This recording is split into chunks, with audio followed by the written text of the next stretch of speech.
Have you ever thought that there was something the creators of Chuck E. Cheese were hiding something from us all?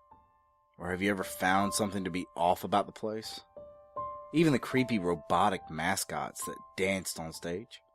I didn't until I found out the truth about Chuck E. Cheese. It all began on the first time I had ever visited the place. I was around the age of 5 or 6, so I of course was pretty ecstatic to go.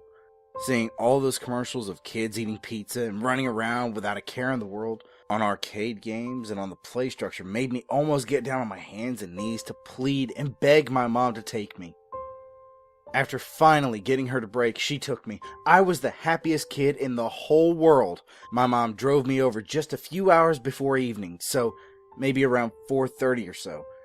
I almost knocked over the woman at the door who gave you the little stamp on your hand, running ahead of my mom, bursting through the doors like a maniac child.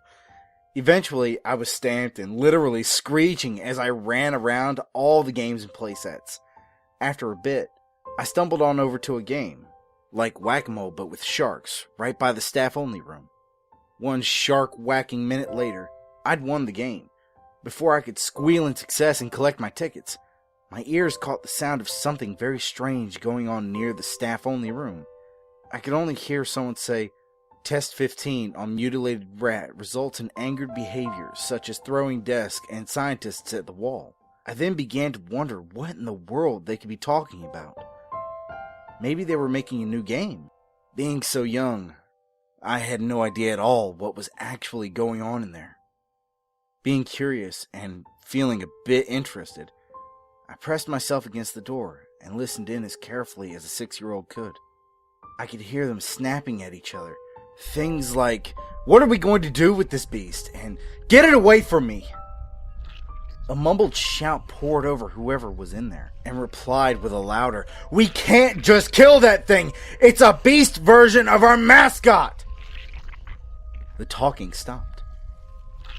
I blinked for a second and pressed myself closer on the door. I quickly realized that this was a very bad mistake, as the door opened from my weight against it. I slipped in, going from leaning on the door to falling face flat on the ground of the staff room.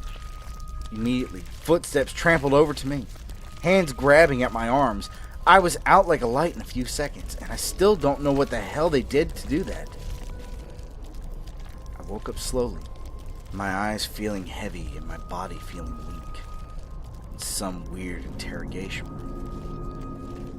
A tall man with a serious expression, wearing the cleanest white lab coat I'd ever seen, began walking towards me out of the blue. His voice was deep, and it was scratchy from what I could tell when he began to speak. You know, don't you? You know," he said. I was a 6-year-old, half knocked out at Chuck E. Cheese, so I didn't know what they expected from me. I babbled for a second, letting my tongue function correctly. "What?" I replied dumbly, blinking hazily. He grabbed my arm, making the static feeling intensify somehow. He pulled me a bit, making me whine, though I quickly shut my toddler trap when a loud banging on the door echoed throughout the room.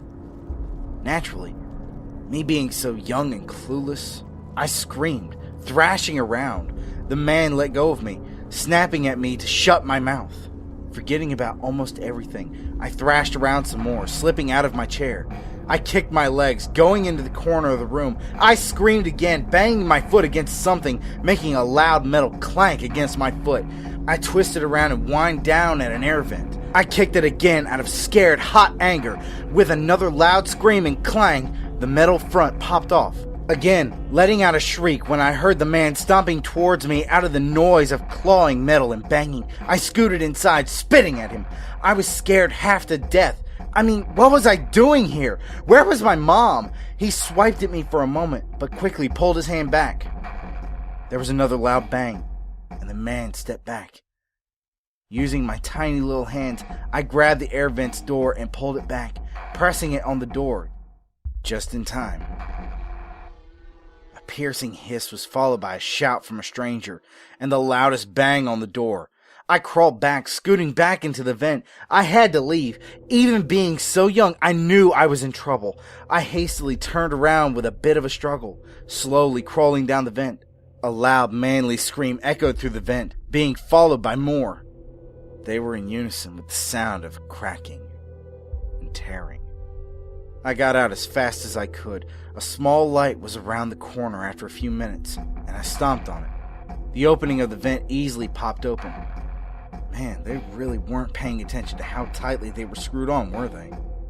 My feet stumbled as I climbed out, but were soon trampling to where I saw my mom last. She was still there. With a worried expression on her face, I ran up to her, hugging her tight. My eyes were now glazed with hot, wet tears. I wanted to go home. I just wanted to go home. I whined and complained, "I want to go home." My mom gave me a strange look, but put a finger on my cheek. "You must be tired, sweetheart," she cooed, picking me up. I clenched my small fist, holding tightly onto her shirt. We walked out of the building, me being oh so lovingly carried to the car.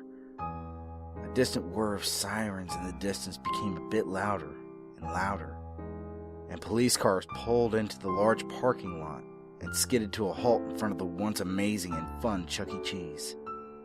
My mother almost ran to the car and quickly buckled me into my car seat. A couple hours later, home and safe that night. I walked out of my room to get some water before I went to bed, a habit of me trying to procrastinate so I didn't have to sleep.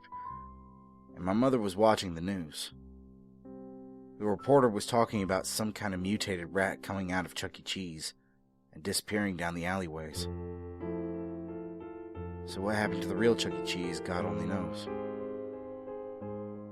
But I will never, and I repeat, never go into any damn Chuck E. Cheese for as long as I live.